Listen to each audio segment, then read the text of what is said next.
வழக்கறிஞர் சுதா அவர்கள் தொலைக்காட்சி விவாதங்களில் வாதாடுவதை பார்த்திருப்பீங்க.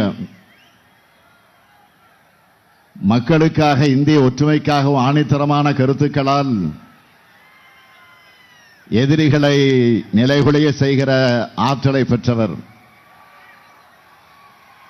அவருடைய வாத திறமை நாடாளுமன்றத்திலும் ஒழிக்க வழக்கறிஞர் சுதா அவர்களுக்கு மயிலாடுதுறை தொகுதி மக்கள் கை சின்னத்தில் வாக்களிக்கணும்னு கேட்டுக்கிறேன். தயாராகிட்டீங்களா? 2 பேரையும் வெற்றி பெற வைக்க தயாராகிட்டீங்களா? நீங்க மட்டுமல்ல, இந்த ஸ்டாலின் தூதுவர்களாக உங்கள் பகுதியில் இருக்கும் மக்கள் கிட்டையும் இந்தியா கூட்டணிக்கு மாபெரும் ஆதரவை திரட்டணும். அதன் மூலம் சகோதரர் திருமாவர்களையும் சகோதரி சுதா அவர்களையும் வெற்றி பெற வைக்கணும். வெற்றி பெற வைப்பீர்களா? சத்தமா வெற்றி பெற வைப்பீர்களா? அப்புறம் என்ன, வேட்பாளர்கள் எம்பி ஆயிடுவீங்க. இப்போ உட்காருங்க.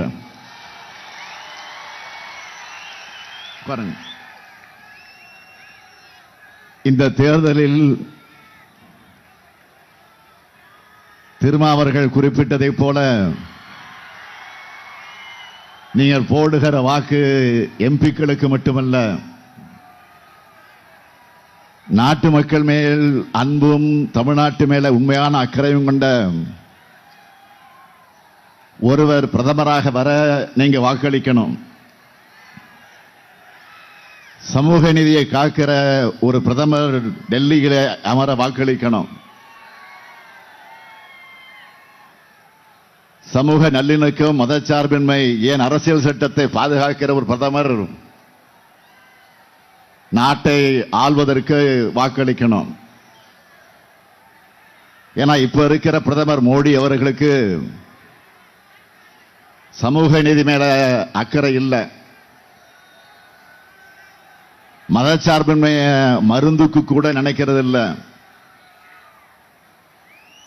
சமத்துவத்துக்கும் அவருக்கும் சம்பந்தமே இல்லை. வேற்றுமையில் ஒற்றுமை கண்ட இந்தியாவை அவருக்கு பிடிக்கல. மொத்தத்தில் பன்முகத்தன்மை கொண்ட இந்தியாவை பகையாளி இந்தியாவா மாத்த நினைக்கிற ஒரு பிரதமர் நமக்கு தேவையில்லை. ஒரு தேர்தல் மூலமா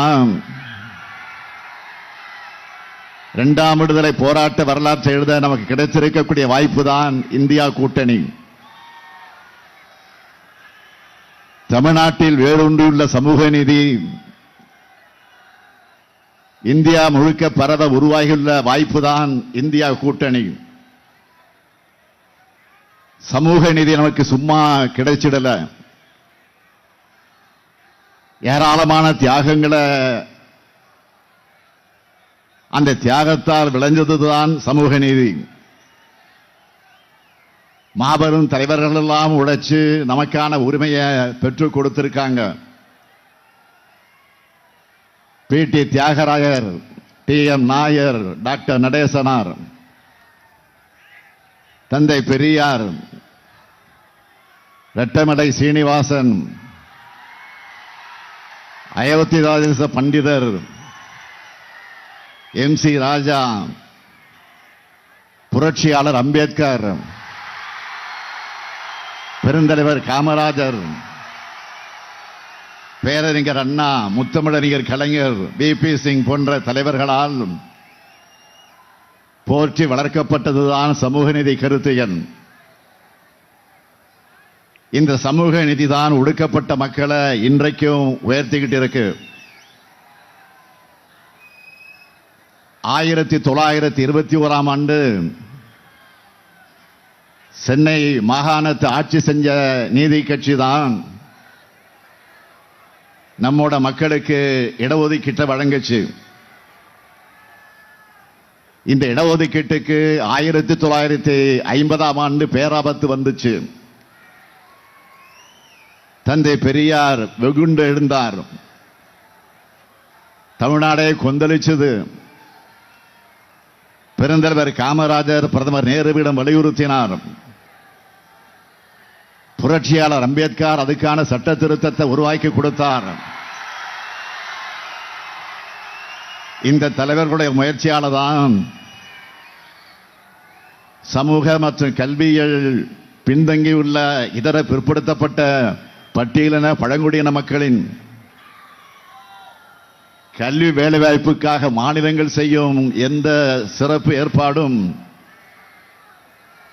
அரசியலமைப்பு சட்டத்துக்கு உட்பட்டதுதான் என்ற அரசியல் சட்ட அங்கீகாரம் கிடைச்சது. இப்பொழுது தமிழ்நாட்டில் நாட்டுக்கே வழிகாட்டக்கூடிய வகையில் 69 விழுக்காடு இடஒதுக்கீடு இருக்குன்னா அதற்கு காரணம் திராவிட இயக்கம், நம்முடைய முத்தமிழறிஞர் தலைவர் கலைஞர் அவர்கள். இப்போ 2-3 தலைமுறையாக தான் நம்ம வீட்டில இருந்து இன்ஜினியர்கள் டாக்டர்கள் வராங்க. அத்திப்பூத்த மாதிரி சில IAS IPS அதிகாரிகள் வர முடியாது, ஆனால் இப்ப வர முடியுது. இதெல்லாம் பாஜகவோட கண்ணை உறுத்துது. இந்த வேலைக்கு இவங்க எல்லாம் இடஒதுக்கீடுனால வந்துடுறாங்கன்னு நினைக்கிறாங்க. எரியுதடி மாலா ஃபேனர் போடு அப்படின்னு கதறுவாங்க. இடஒதுக்கீட்டை நம்ம கிட்ட இருந்து தட்டி பறிச்சு நம்ம குழந்தைங்க படிச்சு வேலைக்கு போறதை கெடுக்க என்னென்ன செய்ய முடியுமோ அத்தனையும் செய்யறாங்க. இப்படிப்பட்ட பாஜகவோடு தான் பாமக கூட்டணி அமைச்சிருக்கு. சில நாட்களுக்கு முன்பு வர விமர்சிச்சு பேசினவங்க இப்ப சேர்ந்திருக்காங்க. மனசாட்சி உள்ள பாமகவின் தொண்டர்கள் கூட இதை ஜீரணிக்க முடியாம வேதனையோடு தலைகுனிஞ்சு நிற்கிறாங்க. பாஜக பாமக கூட்டணி சந்தர்ப்பவாத கூட்டணி. ஆனா நாம உருவாக்கி இருக்கக்கூடிய இந்தியா கூட்டணி கொள்கை கூட்டணி. திமுகவும் சகோதரர் திருமாவும் பேசுற சமூக நீதி கோரிக்கை ஏத்து காங்கிரஸ் கட்சி நேற்று தேர்தல் அறிக்கை வெளியிட்டிருக்கு. சகோதரர் ராகுல் காந்தி என்ன அறிவிச்சிருக்கிறார்? இந்தியா கூட்டணி அமைச்சதும் நாடு முழுவதும் பொருளாதார சாதிவாரியான கணக்கெடுப்பு நடத்தப்படும். ஒன்றியத்தில் இடஒதுக்கீடு உச்சவரம்பு அதை 50 விழுக்காடு என்பதை உயர்த்தும் சட்டம் திருத்தம் செய்யப்படும். SC ST OBC பிரிவினருக்கான காலி பணியிடங்கள் ஓராண்டுக்குள் நிரப்பப்படும்.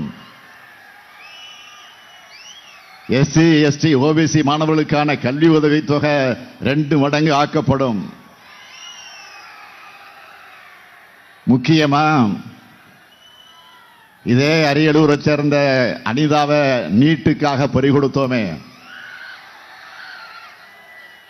பல தமிழ்நாட்டு மாணவர்களோட உயிரை பலி வாங்கிட்டு இருந்த நீட் தேர்வு கட்டாயம் இல்லைன்னு வாக்குறுதி கொடுத்திருக்காங்க. இது மட்டுமல்ல, காங்கிரஸ் கொடுத்திருக்கக்கூடிய வாக்குறுதிகளை இன்னும் முக்கியமானதை சொல்லணும்னா, பாஜகவோட GST சட்டம் ரத்து செய்யப்பட்டு புதிய சட்டம் கொண்டு வரப்படும். திட்டக்குழு மீண்டும் கொண்டு வரப்படும். பொதுப்பட்டியல் இருக்கிற அதிகாரங்கள் மாநில பட்டியலுக்கு மாற்ற ஆய்வு செய்யப்படும். விவசாய இடுபொருட்களுக்கு GST வரி இருக்காது. ஏழை பெண்களுக்கு ஆண்டுக்கு 1 லட்சம் ரூபாய் வழங்கப்படும். ஒரே நாடு ஒரே தேர்தல் முறை கொண்டு வரப்படாது. விவசாயத்துக்கு குறைந்தபட்ச ஆதார விலைக்கு சட்ட அங்கீகாரம் தரப்படும். ஒன்றிய அரசு பணிகளில் பெண்களுக்கு 50 விழுக்காடு இடஒதுக்கீடு வழங்கப்படும். மீனவர்களுக்கு மீண்டும் டீசல் மானியம் வழங்கப்படும். புதிய கல்விக் கொள்கை மாநில அரசுகளோடு ஆலோசனைப்படி திருத்தி அமைக்கப்படும். இப்படி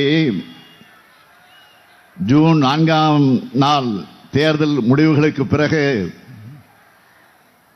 இந்தியா கூட்டணி ஆட்சியில் இந்த வாக்குறுதிகள் எல்லாம் நிறைவேறப் போகுது.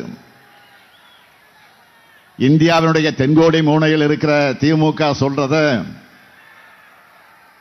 அகில இந்திய கட்சியான காங்கிரஸ் செய்கிறது என்பது வாக்குறுதியாக வழங்கப்பட்டிருக்கிறது. இதுதான் சமூக நீதி கூட்டணி. செய்திகளை உடனுக்குடனும் துல்லியமாகவும் தெரிந்து கொள்ள சப்ஸ்கிரைப் பண்ணுங்க.